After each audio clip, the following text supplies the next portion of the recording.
ఇదేంటి ఒక్కొక్కసారి అనిపిస్తుంది, ఇక్కడ నేను ఎంచుకున్నాను ఇది అవుతాదా. అప్పుడప్పుడు నాకు ఒక మాట గుర్తొచ్చింది. గురువుగారితో ఎవరో అనుకున్నారు, అది నందా సార్ చెప్తుందిగా విన్నారు. గురువుగారితో పత్రిజీ గారితో ఇలా అనుకున్నారు, అయ్యా మనం చేసే పని ఎలా ఉందంటే సముద్రంలో, ఉప్పు సముద్రంలో చెంచాతోటి పంచదార వేసినట్టు ఉంది సార్ అన్నారు. ఇది ఏనాటికి తీపుగా మారుతుంది. సార్ అన్నారట, అది మారుతుందో లేదా సెకండ్, మనం వెయ్యటమే పని. సార్ గట్టిగా చెప్పండి, మనం వెయ్యటమే పని, అందులో షుగర్ ఇయ్యటమే మన పని. అది ఎప్పటికి మారుతుందా అన్నది సెకండ్. తర్వాత ఈ ధ్యాన జగత్, సేకార జగత్, పిరమిడ్ జగత్కి మనకు జీవితకాలంగా అనుకున్నాం. జీవితకాలం ఒక లక్ష్యం పెట్టి, అరే బాబుది ధ్యాన జగత్ చెయ్యాలి అని గురుగారు పెట్టినప్పుడు ఎవరికో ఏమో కానీ మనం తొలినాళ్ళలో ఇది అయ్యే పనేనా అనుకున్నాం. మనం ధ్యానం స్టార్ట్ చేసిన తర్వాత ఇది అవుతుంది అని ఎక్కడో మొదలైంది. తర్వాత ఇది ప్రయాణం చేస్తుంటే ఖచ్చితంగా అయి తీరుతుంది అని వచ్చాం. ఇది ఖచ్చితంగా అయి తీరుతుంది. ఏంటి, నేను ఈ శరీరంతో ఉన్నప్పుడు చూడొచ్చు, లేదంటే ఇంకో జగత్లో వచ్చాక చూడొచ్చు. కంపల్సరీగా శాఖార జగత్, ధ్యాన జగత్, పిరమిడ్ జగత్ అయి తీరుతుంది. ఇది ఇంత ఘట్టపదంగా చెప్తున్నాము అంటే మనకు అంత పని ఇచ్చారు. అంటే చూడండి, ఏ సంస్థలోనైనా ఇది సార్ ఈ టార్గెట్ అయిపోతే మనం రిలాక్స్ అయిపోవచ్చు అనుకుంటాము. అన్ని సంస్థలు ఈ టార్గెట్ పూర్తి చేసుకుంటే ఈ టెంపుల్ కట్టేసాం, ఇక్కడ వచ్చిన వాళ్ళందరూ పూజలు చేసుకుంటారు, ప్లాన్ చెప్పుకుంటారు, లేదంటే ఏదో జరుగుతుంది, ఈ నిర్వాహకులందరూ రిలాక్స్ అయిపోవచ్చు. కానీ మనం అలా రిలాక్స్ అయ్యడానికి లేదే లేదు.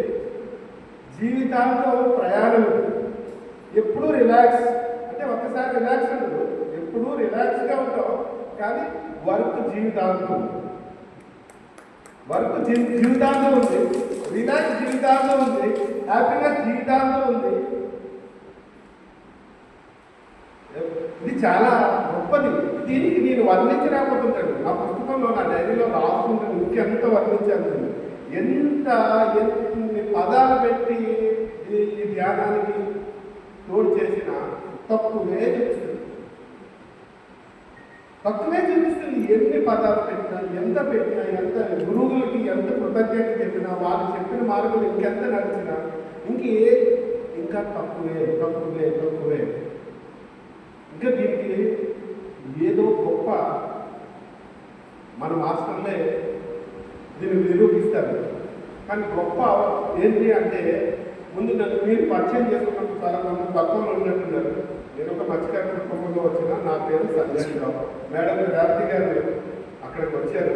అవి వచ్చినప్పుడు ఎంత ఆమె కళ్ళల్లోని మేడం గారు, రేవతి గారు కావచ్చు, ఇందిరాలక్ష్మి గారు కావచ్చు, వాళ్ళు ఒక్కొక్క అనుభవం. భూమి పూజకు వచ్చినప్పుడు మన ఇంద్రలక్ష్మి గారు వాళ్ళు వచ్చినప్పుడు వాళ్ళు ఆయన అక్కడ వర్క్ చేశారు కదా, ఎంఆర్ఓగా చేసేస్తుంది. మనకు ఇది మీరు పెద్దగా నాకు తెలియదు, కానీ ఆ యాడ్ చూసి అది తెలుసుకొని వచ్చి ఆ శంకుస్థాపన రోజుల్లో వచ్చి అక్కడ మనం ఒకటి రాసాం, శాకాహారమే అమృతాహారం. అది ఆమెకి ఇన్స్పైరీ ఒక ఇక్కడ శాకాహారం అమృతాహారంగా రాయపడ్డే అసామాస కాదు. ఆ రిసల్ట్స్ చూపించి మనకి ఆర్థికం ప్రతి అక్కడ ఏ కార్యక్రమంకైనా ఇందిరాలక్ష్మి గారి నుంచి నాకు డబ్బులు వస్తాయి. ఇందిరాలక్ష్మి గారు ఫస్ట్ చేసే ఒక వంటగది కావచ్చు, ఒక శంకుస్థాపన కావచ్చు, ఏ ఆర్టిస్ట్ అక్కడ జరిగినా ఆమె డబ్బులు వస్తుంది. మేడం గారు మీరు చేసిన దగ్గర చేసిన తక్కువ అని చెప్పారు.